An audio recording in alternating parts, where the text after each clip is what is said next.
3,000 years ago, an extraordinary people rose from humble beginnings to force their will on the world. They created the greatest empire mankind had ever seen. An empire that stretched from Britain to the Middle East. It lasted 1,000 years and shaped the way we live today. I'm Larry Lamb, actor, radio presenter, and history fanatic. I feel like a kid at Christmas. In this series, I'm going to travel back beyond the marble monuments to ask who these people were and why they were so successful. Wow. From the empire's earliest ruins to her first conquests in Africa. From kingdom to republic, from Romulus and Remus to Julius Caesar. I want to uncover the extraordinary story of how Rome became the world's first superpower.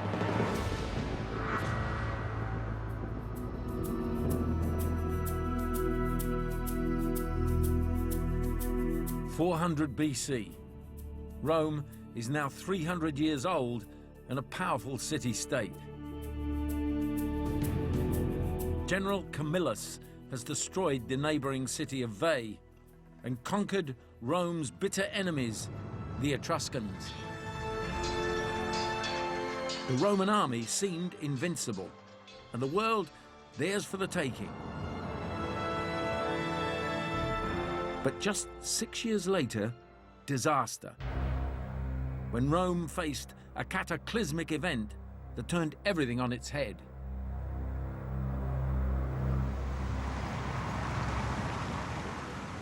Now I'm tracking down a clue to this devastating episode. It's not a statue or a temple. In fact, it's in the last place you'd ever expect, deep in the heart of Rome's Termini train station. Not exactly what you'd expect to find in the middle of, say, King's Cross Station.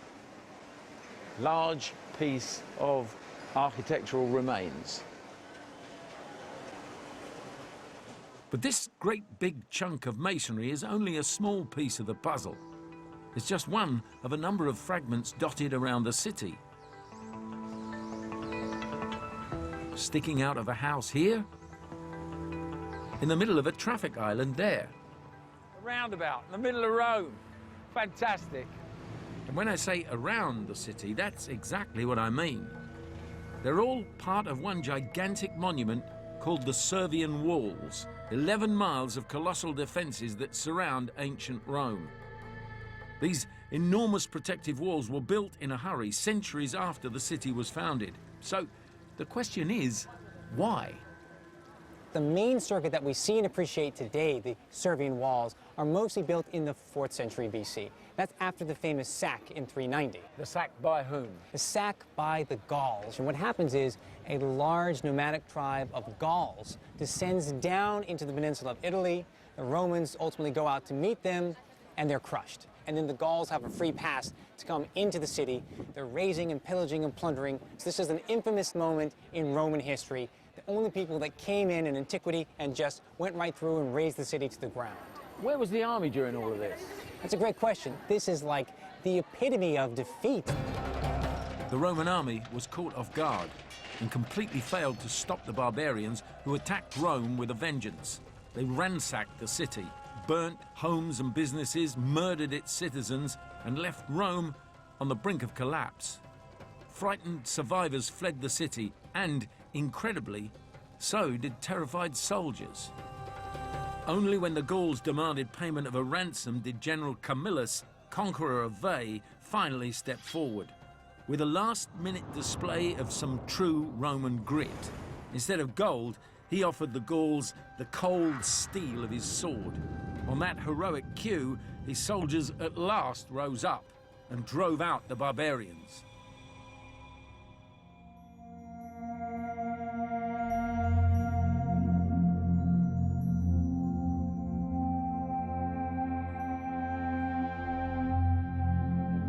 I never realised that Rome had come so close to destruction and that the citizens were about ready to desert the city. But when you see the size of those new walls that they built, you really understand just how psychologically battered they'd been.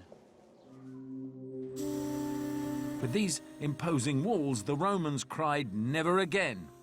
But Rome needed more than walls. Next, they turned to the army that had failed them, with a plan to turn it into the ancient world's ultimate fighting machine. But finding direct evidence of this transformation isn't easy, which is why I'm traveling 5 hours north of Rome to Cremona. Very little military evidence has survived from the Roman Republic. That makes it difficult to picture what the army was like.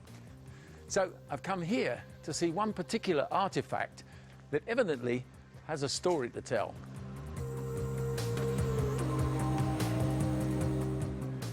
It's housed at Cremona's museum, but not on display to the general public. This rare and precious piece of Roman history is kept securely locked in the depths of the museum's archives, and I've been given the chance to see it at close hand. I feel like a kid at Christmas. They're even letting me remove the final layers of wrapping to reveal. This is a Roman soldier's helmet. It's inscribed as well. The owner of the helmet inscribed it himself. It has his name, M, which is an initial for Marcus, and then there's AR, which is Aruntus. It's the name, in fact, of his owner. He was a slave, a freed slave. Oh, was he? And then we have a P, which means pound, and the numeral 8. So what he's telling us is this helmet belongs to Marcus Patrolius, the freed slave of Aruntus, and this helmet weighs 8 pounds. Can I pick it up? Oh, sure. Can I? Just to get a sense. It's not too bad, do you know what I mean? It's not too bad. You wouldn't want to be in the hot sun with it all day long. You'd know you'd been wearing it. That would be just about bearable, I think. The point is, this helmet dates from the 3rd century BC, which means it was one of the very last to be handmade by a slow and laborious process of casting and hammering. This is old, pre-transformation technology. If Rome was going to radically increase the size of its army, they needed something far more efficient than this cottage industry approach. So they turned to the lathe.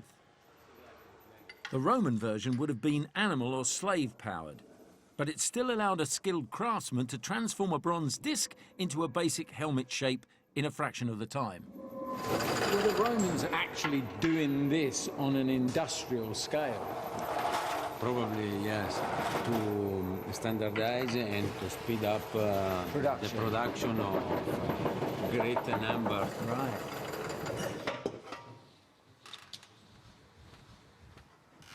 Grazie, signore. A few skilled cuts with the tin snips later, and we're almost done. They would start to leave the helmet this way. What, when they were making a lot of them? Yes, yes. They wouldn't finish them off? Yes. Just put them on people's heads and Yeah. get them off the war, yeah? That's it. Here it is, mass-produced helmets, Roman style. The push was on, they needed more, and making them in forges and banging them with hammers wasn't enough. Weapons, armour and battle tactics all received the same dramatic overhaul as Rome's army was geared up for a century of expansion throughout Italy, which would bring it face to face with its greatest and deadliest foe.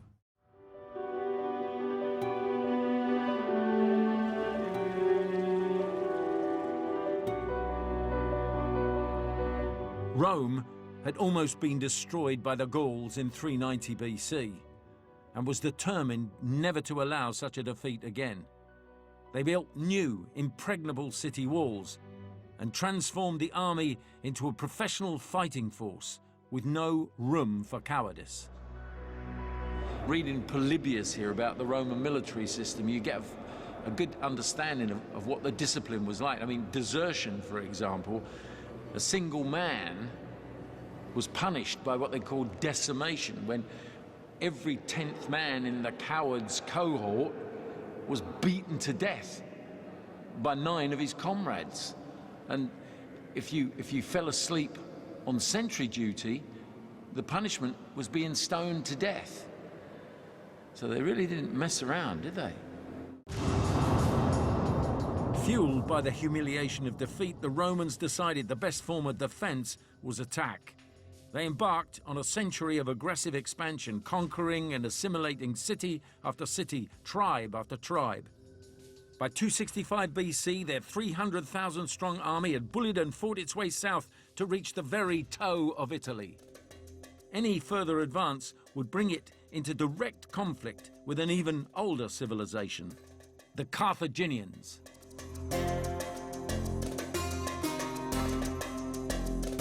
The city of Carthage, now in modern Tunis, was the Rome of North Africa, with origins reaching all the way back to the 9th century BC.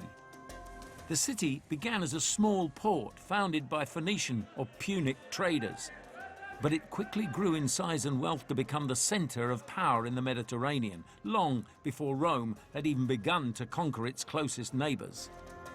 At its peak in the 3rd century BC, the Carthaginian Empire stretched from modern Tunisia all the way to Spain and controlled all sea trade in the Western Mediterranean. But who exactly were the Carthaginians? For a rare insight into the sheer sophistication of Rome's great Punic rivals, I'm making my way to the remarkably well-preserved ruins of a coastal town called Kherkouan.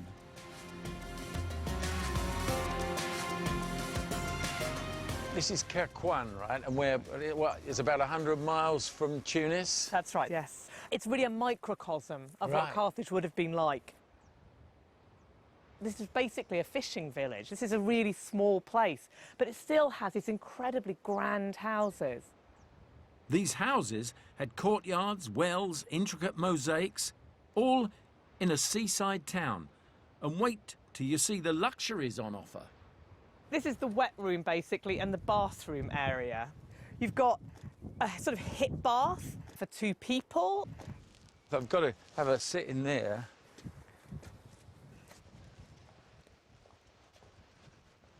I'll get in the... There we go. That's very nice. Rather liking this. Get the slaves to bring a little bit of... Well, I've done maybe some ass's milk. Yeah, yeah. We've got a little holder here. It could be a soap holder. It's filled with warm water. It'd be absolutely lovely. And you also have public baths here, and you can have sacred areas with pools in.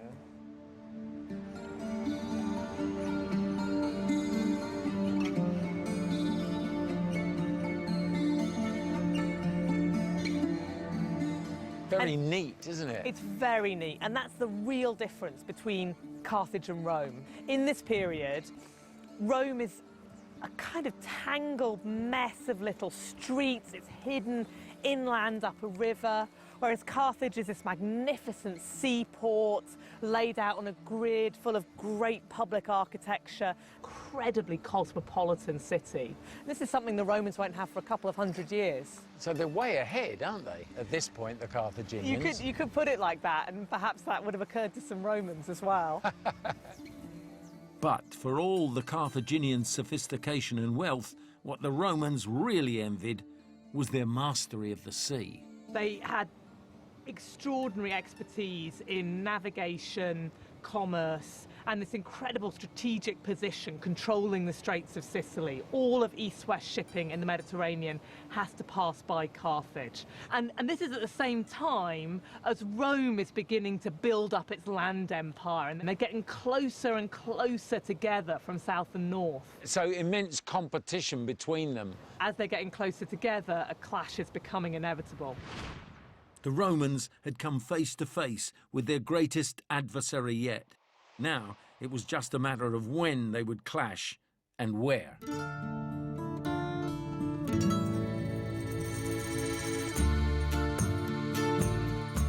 I've come to the island of Sicily. Caught midway between these two opposing forces, this became the flashpoint for an epic conflict known as the Punic Wars. It would rage for 100 years. This central position of Sicily within the influence of both cities meant things here were certainly going to come to a head. And in 264 BC, they very definitely did.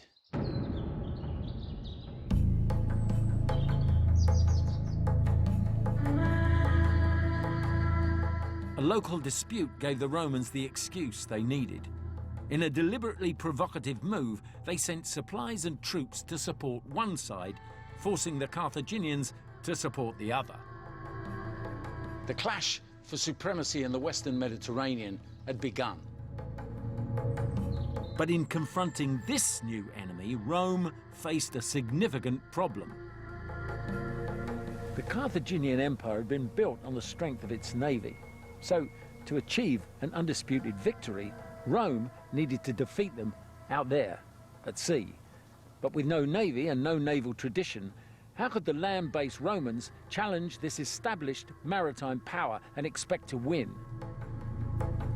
The answer to that was revealed in an astonishing archaeological discovery. In the 1970s, the timbers of a Carthaginian warship were recovered from the depths. They suggest that these master craftsmen might have scored a spectacular own goal. It was a very important moment for the Romans. We found a ship. It was a Punic warship. We found in the planks Punic writings that were done by the carpenter to join the different pieces. So each piece had a number or a figure, and that fitted into that piece. These Punic symbols were basically assembly instructions for a sort of flat-pack navy, telling Carthaginian shipbuilders which piece fitted where. Trouble was, if they could read them, so could the Romans. This, I think, that helped so much the Romans. They were taking some boats, some ships, they were taking to their docks, then they were dismantling and studying how they were built. They took them to pieces, yeah? Yes. And looked at each piece and how that fitted together. Yes. They understood little by little how to build a ship. The Romans immediately set to work and built a fleet of 120 warships in just 60 days. But with no tradition of navigation or fighting at sea, they still needed to rely on their skills as a land army. But how? Their solution was sheer genius. It was a secret weapon that would take the Carthaginians completely by surprise. It was known as the corvus, the crow. It was a hinged wooden bridge that swung out over the bow of the ship and dropped onto the enemy vessel. Giant spikes on the underside smashed into the timbers and pinned the two ships together, allowing the Romans to board the enemy ship. The corvus had its first outing at the Battle of Mylae, off northern Sicily in 260 BC, and it took the Carthaginians completely off guard. The corvus effectively turned the battle into a fight on land, giving the Romans the advantage they needed. They sank or captured 50 enemy ships and lost just 11 of their own. But the war raged on for another 20 years, allowing Rome to sharpen their seafaring skills until they could take on the Carthaginians at their own game. Nowhere was this demonstrated more clearly than in 241 BC, in the biggest sea battle of the First Punic War, the one that would decide the outcome. Everything we know about this battle comes from histories written at least 60 years after the event, so we can't be sure how reliable they are. But now, state-of-the-art underwater archaeology is providing hard evidence and turning myths into reality and revealing the first ancient naval battle site. And I'm going to get to go and see it firsthand.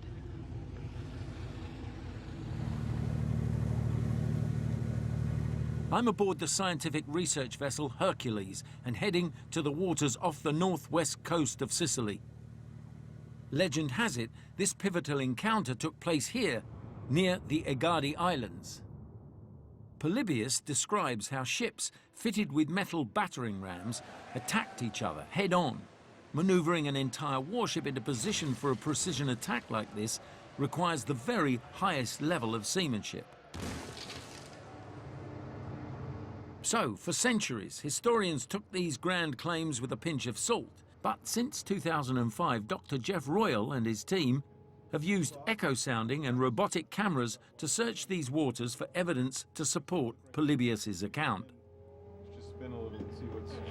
Hand through right or spin through right? Yeah, just spin the whole Spin right. Recently, Dr. Royal's team struck pure archaeological gold, or more accurately, bronze. Breaking the surface for the first time in nearly 2,500 years, this is one of those actual battering rams. But it's only the latest of 11 rams discovered here since 2008, all of which have amazing stories to tell about the epic battle that took place here. Having studied the artifacts, we see rams that have frontal damage. No other damage on the rams, except in frontal damage where it appears they've struck something that was equally as hard, and in one case actually dented it in a V shape that matches the front end of other rams.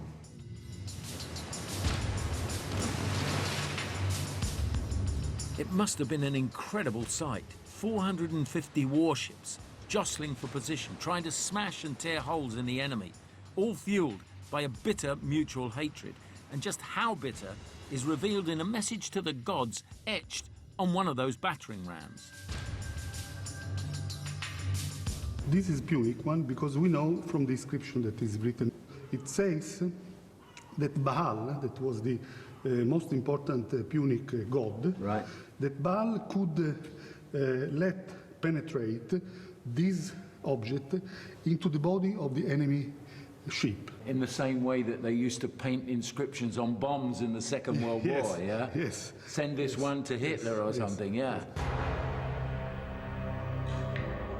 Even though they outnumber the Romans by 50 vessels, the Carthaginians' prayers fell on deaf ears.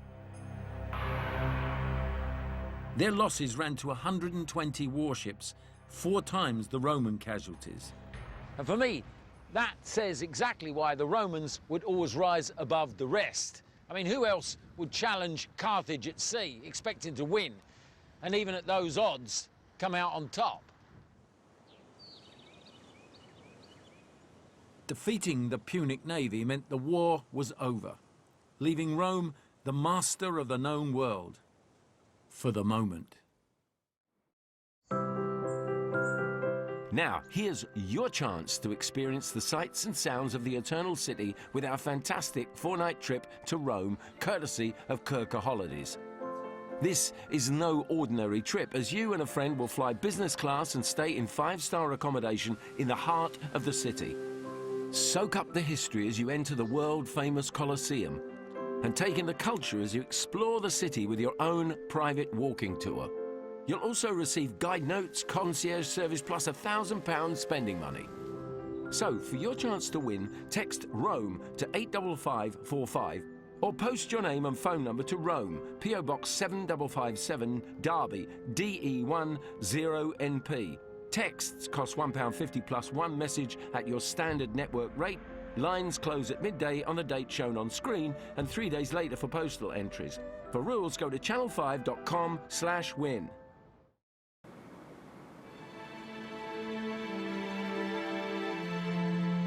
(241 BC), Rome had won the First Punic War by seizing control of the Western Mediterranean and leaving Carthage a broken empire.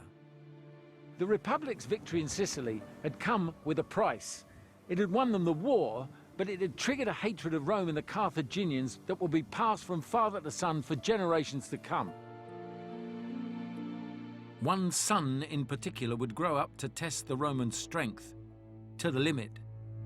At the age of 9, his hatred was sealed in sacrificial blood by his father, who made him swear an oath of vengeance against the Republic. That boy's name was Hannibal. Within 20 years, his burning ambition to restore his lost empire would put the two rival powers back on a collision course as he began Carthage's second war on Rome. The Romans had defeated Carthage at sea. Now Hannibal would challenge them on land. It was the one move Rome least expected because it meant a 1,500-mile detour via a seemingly impossible route. Hannibal's legendary crossing of the Alps in 218 BC is one of the great achievements of this or any other conflict. 50,000 men and 67 war elephants entered this foreign landscape of perpetual winter, avalanches and hazardous crevasses. Hunger, fatigue and bitter cold made each step harder than the last. 16 grueling days later, the mountains were behind them. With half his men and most of his elephants dead, Hannibal had finally crossed the Alps into Italy. An amazing feat, but that was never the real challenge. That would come next, last far longer, and cost many, many more lives. Hannibal's endgame was nothing less than taking the city of Rome itself. But first, he had to defeat its armies on their own soil in a series of battles that would lead to his ultimate victory at Cannae. The exact location of these battles remains a mystery, but I want to know how he was able to defeat the Roman army. Historian Richard Miles has made a study of this legendary campaign. Now, Hannibal is a fantastic general, a brilliant strategist, and the Romans are no match for him. And so in the first two battles, he wins easily and destroys much of their army. But at Cannae, in 216, this was the big one. To steal his spectacular victory, Hannibal cunningly outwitted the Romans with tactics they'd never seen before. And what he did is he realized that the Romans were tending to bunch all their best troops in the middle. As you would do, you put your best troops right in the heart of your army. Knowing that the Romans expected him to do the same, Hannibal placed his weakest troops in the center with his finest men on the wings. And so the Romans get drawn in and they get sucked in. They think this is easy, so they push forward. Yeah. And what they don't realize is those strong Carthaginian troops come around the side of them and basically surround them. And then it's like a killing zone, like a total massacre. In one of the bloodiest battles in ancient history, the Roman army was decisively and humiliatingly cut down at Cannae. 70,000 soldiers slaughtered, 10,000 more taken prisoner, and worse still, Rome lost 80 of its greatest commanders. He'd destroyed the Roman military, and now Hannibal marched straight to the capital. In 216 BC, the Romans witnessed a terrifying sight. A deadly enemy camped outside the city. Not the Gauls this time, but the Carthaginians. Exactly what they don't want, like this whole sort of this freaky old fear that they've carried for 150 odd years, right? It's all happening again. A very nice piece of understatement, exactly what they don't want. Yeah, yeah. What's going on inside, you know, between the Senate and the people? Inside Rome, there's all sorts of finger jabbing and finger pointing and recriminations going on, of people blaming each other. This was Rome's worst nightmare. Surely nothing could stop Hannibal fulfilling his father's wish. Rome's destruction seemed inevitable. What happened next? Well, it's a complete anticlimax, damp squib. Everyone's waiting for him to attack. Everyone's panicking, and then he goes away again, marches off. And the thing that I find really puzzling is after all this great big campaign and he's finally arrived at the gates of Rome, why didn't he attack? Well, I think the first thing is that, I mean, attacking a city with huge, great walls around it is not an easy thing to do. It takes time. You know, you have to sit out there for God knows how long. What he really wants to do is he wants to get them to the negotiating tables. Right. You have to think about the way that wars have been fought in this period in the ancient world. You fight, and then when one side are beginning to lose badly, you come to the table and you negotiate and you work out a deal. Yeah. The Romans break all the rules of diplomacy and war, because the Romans don't have any kind of reverse gear. So they will not negotiate with you, even if you've got them like that by the jugular. They will not negotiate with you. They say, no, bring it on, bring it on. Really? And so how do you negotiate with somebody who won't negotiate with you? And so I think he's flummoxed. The mighty Servian walls had done their job by making a full frontal attack impossible, and Hannibal simply couldn't afford a 10-year siege. What had really beaten him, though, was the intractable Roman mindset. It left Hannibal no choice but to retreat. Don't forget about your chance to win our fantastic 4-night holiday to Rome. Courtesy of Kirker Holidays, you'll fly business class and stay in 5-star accommodation with £1,000 spending money. To enter, text ROME to 85545 or post your name and phone number to Rome, PO Box 7557, Derby, DE10NP. For rules, go to channel5.com/win. Typically, the Romans' first thought was vengeance. This was especially true of one general who'd lost his father and uncle in the fight with Hannibal. His name was Scipio Africanus. Just as Hannibal hated Rome, Scipio hated Carthage. All he needed was an opportunity for revenge. His chance came 14 years later in 202 BC. As consul, Scipio took an invasion force of 35,000 men to North Africa, vowing to defeat Hannibal once and for all. But Hannibal's army boasted even greater numbers, 40,000 soldiers and 80 war elephants. These two opposing forces came together at Zama, somewhere out there on the African plains. On the eve of battle, Hannibal and Scipio stepped forward to meet face to face. Between these two men, control of the whole Mediterranean world was hanging in the balance. According to Polybius, Hannibal was the first to speak. Our rival claims on Sicily first made us enemies. I wish Rome had never coveted lands outside Italy, nor Carthage any outside Africa. All that remains for us now is to put an end to this obstinate hostility. I, for one, am ready to do this. To sweeten the deal, Hannibal even offered to relinquish the Carthaginians' claim to Sicily, Sardinia and Spain, which would leave Rome the master of the Mediterranean. Hannibal's offer seems to be quite reasonable. What does that tell us about the position the Carthaginians were in at the time? Well, the problem is he's got nothing to offer. He's offering to vacate these possessions outside Africa, but the Romans have already taken all these possessions. So it's a reasonable offer, but in the position he's in, it's a silly one, as Scipio points out to him. If you had left Italy voluntarily, you would not have been disappointed in your request. But as we have conquered your land, things are very different. What is my conclusion?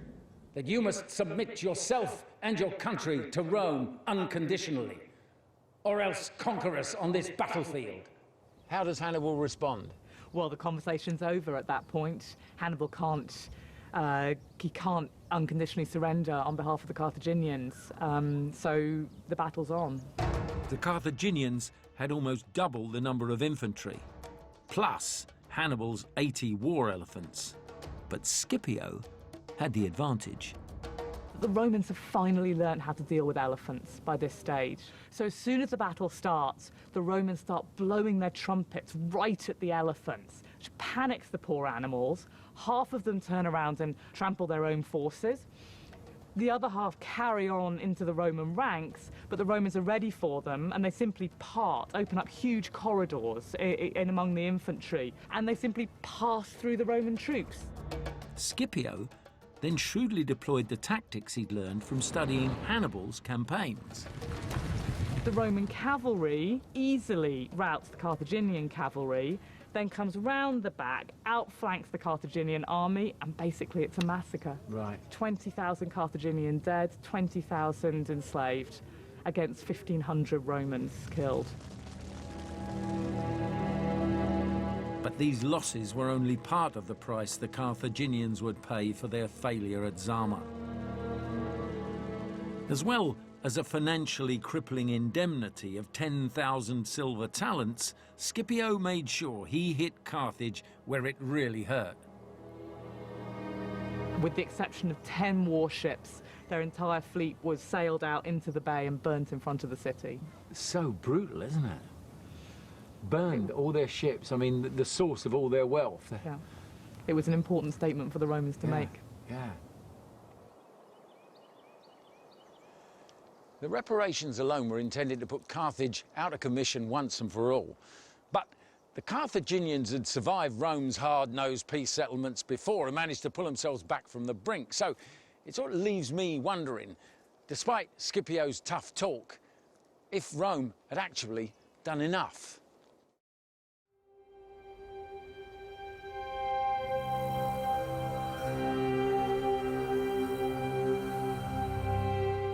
By 202 BC, Rome had smashed the Carthaginian army for the second time and imposed brutal trade sanctions. But would this be enough?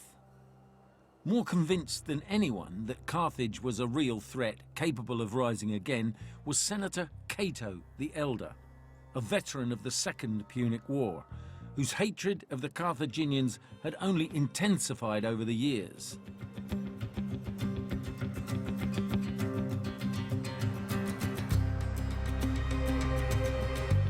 I've come to Tunis, site of the old city of Carthage. I'm retracing the journey Cato made in 157 BC when he led a diplomatic mission here. This gave him the perfect opportunity to assess the level of threat for himself. Cato was expecting to see a city on its knees, but what he found here absolutely appalled him.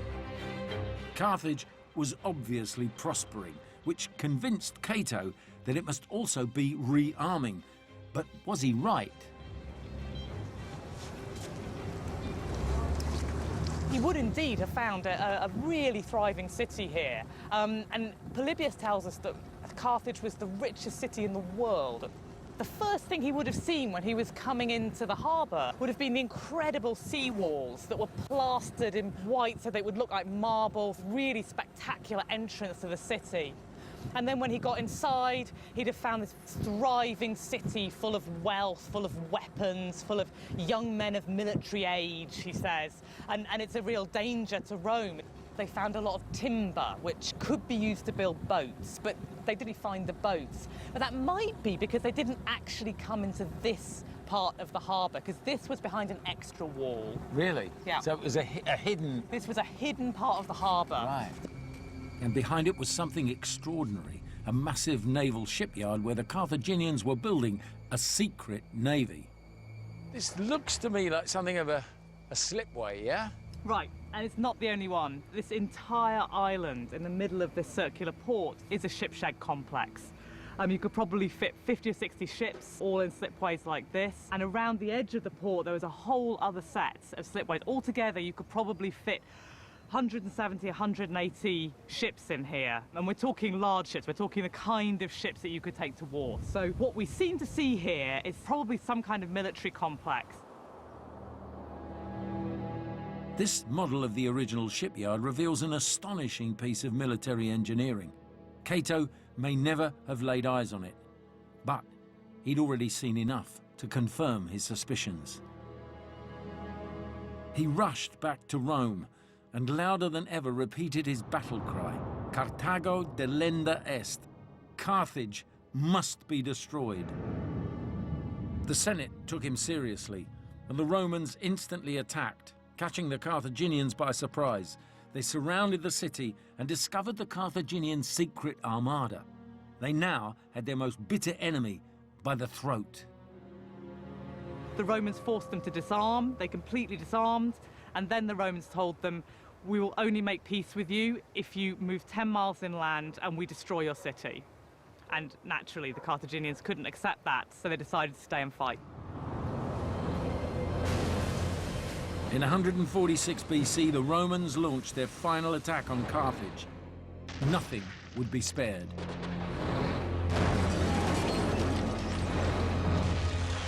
Were they under orders to destroy everything? They seem to have been. They seem to be under orders to kill everyone they met, and when the soldiers were clear, they burnt. It's easy to destroy the lower city. It was much more difficult to destroy the Birsa Hill, the citadel, and so that was the very last point that they attacked. With the lower city in flames, Birsa Hill became the last refuge of the Carthaginian people. These few ruined houses are all that remain of this once magnificent city, the site of a final, desperate struggle for survival. What the people who live here are doing is they're going up to the roofs of these houses. So and these are the lowest, this is the lower section. This is just the lowest stories. Well, these are the stone sections. Yeah. Above there would have been 6 stories of wood. And what happens is that they're raining missiles and torches down on the Romans trying to come up the hill towards the summit. Eventually what the Romans realise they have to do is they start taking the houses systematically from the bottom, and then they come up to the top. They throw the inhabitants down 6 stories into the street below them. Down into where we're standing now. Down into where we're standing now.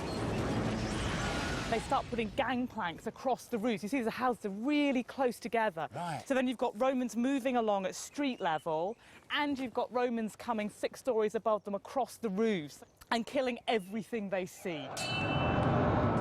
And they have to keep the way clear for the soldiers to keep coming up. They keep getting reinforcements. So they organise these cleaning parties. And of course, what they're clearing isn't just the debris from the buildings and so on. It's the people who are falling from the roofs, all the children, the old people who've taken refuge in the houses, are burning to death, screaming. Some of them were just thrown into the drains head first, and then the Roman cavalry come up and just crush their skulls Just on the way up. over them, yeah? It just completely ride over them. It's absolute destruction. This goes on for 6 days. 6 days 6 of it? days of the hill burning, really trying to kill every living thing on the hill. Most chilling of all, the evidence is still visible today. This looks like it's a sign of fire, is it? No, absolutely. These are the marks, the scorch marks from these fires, and you can see them all along. All the uprights have been scorched by the fires, scorched red and black. So it's not surprising that we can see these scorch marks still today, because the city burnt for 17 days.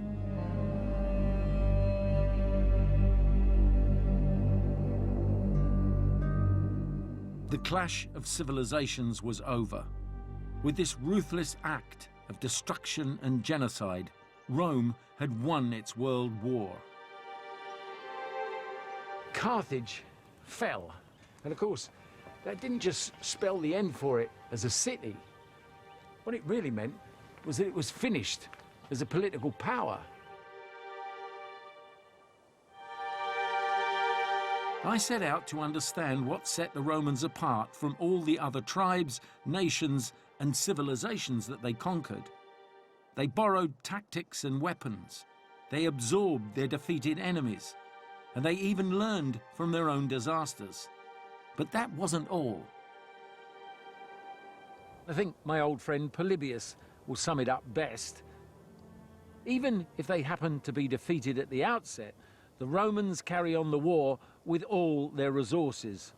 For the Romans, knowing themselves to be fighting for their country and their children, can never weaken in the fury of their struggle, but continue to fight with all their heart and soul until the enemy is overcome. The Mediterranean was theirs. They named it Mare Nostrum, our sea. Rome was now master not just of a republic, but of an empire. Next time, I learn how Rome turned its back on its own citizens and discover the unlikely hero who fought for justice for the people but paid for it with his own life.